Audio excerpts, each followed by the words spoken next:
Hello दोस्तों, मेरा नाम है रुपेश कुमार महतो और आपका हमारे यूट्यूब चैनल में वेलकम है। तो यहाँ आज हम बात करने वाले आज हम लोग एक टॉपिक को समझेंगे जिसका नाम है सेल्फ इंडक्शन। ठीक है, सेल्फ इंडक्शन क्या होता है आज इसको हम लोग क्रिस्टल क्लियर करेंगे। तो इससे पहले मैं आपको बता देना चाहता हूँ, आपने पढ़ा था कि जब किसी कॉइल से हम लोग मैग्नेटिक फ्लक्स में चेंज होता है, उस कॉइल में जब किसी कॉइल में मैग्नेटिक फ्लक्स में चेंज होता है तब उस कॉइल में क्या बनता है, ईएमएफ बनता है। ईएमएफ इंड्यूस होता है, ई इंड्यूस होता है। तो इतना हमने पढ़ा था, जिसमें हम लोग फैराडे का नियम में भी पढ़ा था और लेंज लॉ में भी पढ़ा था। फैराडे के नियम में हमने उसका मैग्नीट्यूड पढ़ा था और लेंज लॉ में उसका हम लोग डायरेक्शन के बारे में बात किए थे। और इसमें देखते हैं कि सेल्फ इंडक्शन क्या होता है। देखिए, जब ये क्या है, ये कॉइल है, एन नंबर ऑफ टर्न से बना हुआ एक कॉइल है, तार है। ठीक है, कॉइल में जब हम लोग इलेक्ट्रिक करंट फ्लो करवाते हैं, ठीक है, जब इलेक्ट्रिक करंट पास करवाते हैं तब क्या होता है ना, इसके चारों तरफ मैग्नेटिक फील्ड बनता है। सही बात है कि करंट फ्लो कराएंगे तो मैग्नेटिक फील्ड बनेगा और मैग्नेटिक फील्ड बनने के कारण क्या होगा, मैग्नेटिक फ्लक्स में चेंज होगा और मैग्नेटिक फ्लक्स में चेंज होने के कारण क्या होता है, ईएमएफ इंड्यूस होता है, इलेक्ट्रिक करंट बनता है। तो जो करंट इंड्यूस हुआ, तो वो जो करंट होगा ना, वो मेन करंट क्या, ये वाला है, मेन करंट जा रहा है इस तरह से, तो वो जो करंट बना वो उसका ऑपोजिट डायरेक्शन में फ्लो करता है। और इसी परिघटना को, इसी पूरा फेनोमेनन को हम लोग क्या बोलते हैं, सेल्फ इंडक्शन। समझ में आ गया क्या हुआ? चलिए देखते हैं कि when variable electric current passes through a coil, जब किसी कॉइल से हम लोग एक वेरिएबल इलेक्ट्रिक करंट को पास करवाते हैं तब क्या होता है, magnetic flux linked with the coil. तो जो कॉइल में मैग्नेटिक फ्लक्स होगा उसमें चेंज होगा और चेंज होने के कारण एक electric current is induced in the coil opposite direction of main current. जो मेन करंट इस तरह से जा रहा था, मेन करंट उसका ऑपोजिट डायरेक्शन में किसका डायरेक्शन होता है, करंट का डायरेक्शन होता है जो इंड्यूस हुआ। और this phenomenon is known as self induction. इसी फेनोमेनन को हम लोग क्या कहते हैं, सेल्फ इंडक्शन कहते हैं। ठीक है, अब इसका हम लोग फॉर्मूला निकालेंगे कि सेल्फ इंडक्शन बराबर क्या होता है। तो जैसा कि आई क्या है, उस कॉइल में फ्लो होने वाला इलेक्ट्रिक करंट, फाई क्या है, उस कॉइल से जुड़ा हुआ मैग्नेटिक फ्लक्स। ठीक है, magnetic flux linked with the coil. एन क्या है कि वो कॉइल कितना नंबर ऑफ टर्न से बना है। ठीक है, एन। तो अब यहाँ से हम लोग क्या देख रहे हैं, हम लोग देख रहे हैं कि इलेक्ट्रिक करंट कितना, यदि अच्छा मान लेते हैं यदि एक ही को टर्न से बना है तो इसमें इलेक्ट्रिक करंट कितना जाएगा, जितना एक ही में जितना जाएगा। और दो को बन गया टर्न तो फिर इसमें बढ़ गया इलेक्ट्रिक करंट, यानी टर्न हम लोग बढ़ा रहे तो इलेक्ट्रिक करंट भी बढ़ रहा है। मतलब मैंने चार सब में इलेक्ट्रिक करंट फ्लो हो रहा है। एक ही को टर्न रहेगा तो उसमें कम इलेक्ट्रिक करंट जाएगा, तो ज़्यादा टर्न रहेगा तो उसमें ज़्यादा इलेक्ट्रिक करंट जाएगा। तो फाई मतलब क्या, मैग्नेटिक फ्लक्स, वो डायरेक्टली प्रोपोर्शनल हो जाएगा आई का।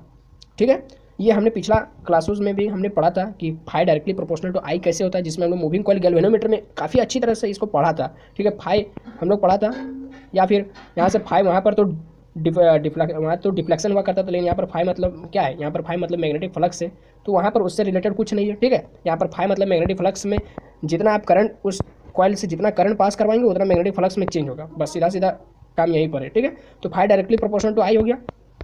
तो इस तरह से क्या देख रहे हैं कि जितना नंबर ऑफ टर्न्स रहेगा तो उतना करंट फ्लो होगा, यानी डायरेक्टली प्रोपोर्शनल है।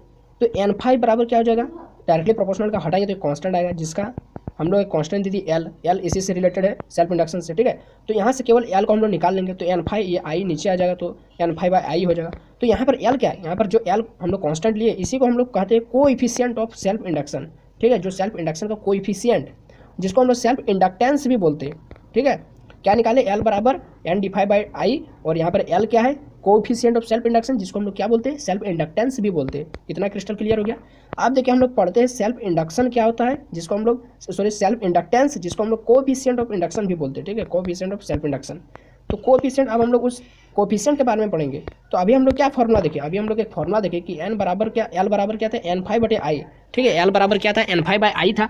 तो अगर हम लोग करंट आई को यदि हम लोग आई बराबर 1 एम्पियर मान लेंगे, ठीक है, अगर उस कॉइल से फ्लो होने वाला करंट 1 एम्पियर है तब यहाँ पर क्या हो जाएगा, आई की जगह में 1 एम्पियर हो जाएगा, तो क्या हो जाएगा, एल बराबर एन फाई हो जाएगा। एल बराबर एन फाई हो जाएगा। तो यहाँ पर एल का हमको डिफिनेशन मिल गया। क्या डिफिनेशन मिला, हमको मिला कि जब हम लोग इलेक्ट्रिक करंट फ्लो करवाते हैं 1 एम्पियर, कि when 1 ampere electric current flow through the coil, उस कॉइल से यदि 1 एम्पियर इलेक्ट्रिक करंट फ्लो करवाते थे, ठीक है, then total number of magnetic flux linked with the coil, तो उस कॉइल से जितना भी जुड़ा हुआ मैग्नेटिक फ्लक्स होगा, the total number of magnetic flux linked with the coil is known as self induction. तो उसी मैग्नेटिक फ्लक्स को हम लोग क्या बोलेंगे, कोएफिशिएंट ऑफ सेल्फ इंडक्शन बोलेंगे। कब, जब करंट का मैग्नीट्यूड कितना होगा, 1 एम्पियर। समझ में आ गया? तो सेल्फ इंडक्शन, जिसको कोएफिशिएंट ऑफ सेल्फ इंडक्शन किसको कहते हैं, कोएफिशिएंट ऑफ सेल्फ इंडक्शन उसको कहते हैं जब 1 एम्पियर इलेक्ट्रिक करंट पास करवाते हैं किसी कॉइल से, तब जितना नंबर ऑफ मैग्नेटिक फ्लक्स हो रहा है उस कॉइल से जुड़ा हुआ, उसी को हम लोग बोलते हैं क्या, कोएफिशिएंट ऑफ सेल्फ इंडक्शन। ठीक है, तो कोएफिशिएंट ऑफ सेल्फ इंडक्शन अगर आपसे कोई पूछे कि क्या होता है, उसका फॉर्मूला तो एल बराबर एन फाई होता है। ठीक है, एन क्या है, नंबर ऑफ टर्न्स, फाई क्या है, magnetic flux linked with the coil.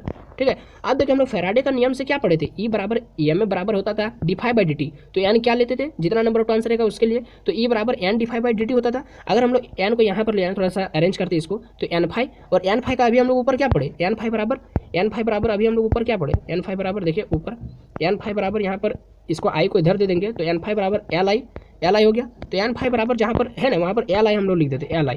तो एल आई, अब देखिए हम लोग फिर इसको अरेंज कर देते तो डी को बीच में घुसा देते, तो एल di/dt हो जाएगा। ठीक है, तो यहाँ से देखिए हम लोग, हमको चाहिए क्या चाहिए, हमको एल चाहिए, तो एल चाहिए तो इसको क्रॉस मल्टीप्लाई कर देते, तो एल बराबर हमको क्या मिल जाएगा, हमको एल बराबर मिलेगा E/dt/di मिलेगा। ठीक है, E/dt/di मिलेगा, और यही जो एल है यहीं से हम लोग इसका SI यूनिट निकालेंगे, किसका, ये जो एल है ये आपका कोएफिशिएंट ऑफ सेल्फ इंडक्शन आ गया। ठीक है, जिसको सेल्फ इंडक्टेंस भी बोलते हैं। इसका देखिए ऊपर में क्या EMF क्या होता है, एक प्रकार का इलेक्ट्रोमोटिव फोर्स होता है। EMF इलेक्ट्रोमोटिव फोर्स मतलब एक मैक्सिमम पोटेंशियल डिफरेंस होता है।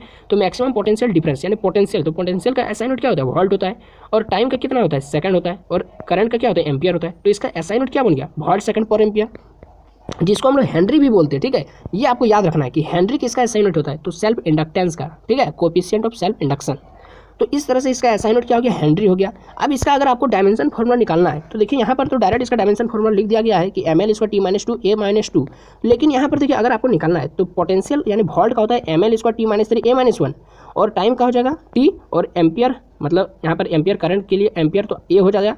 तो इस तरह से देखिए यहाँ पर इसको मैंने बाद में लिखा था इसलिए मैंने ऊपर में इसको पेंसिल से लिखा ml/t-2। यहाँ देखिए कैसे हो गया, m तो रह गया, m एक ही को है, l स्क्वायर रह गया, t का पावर -3 और t का पावर 1, तो t का पावर -2 हो गया, और a का पावर यहाँ पर 1 है तो ऊपर जाएगा तो a का पावर -1, और पहले से a का पावर -1 तो a का पावर -2 हो जाएगा।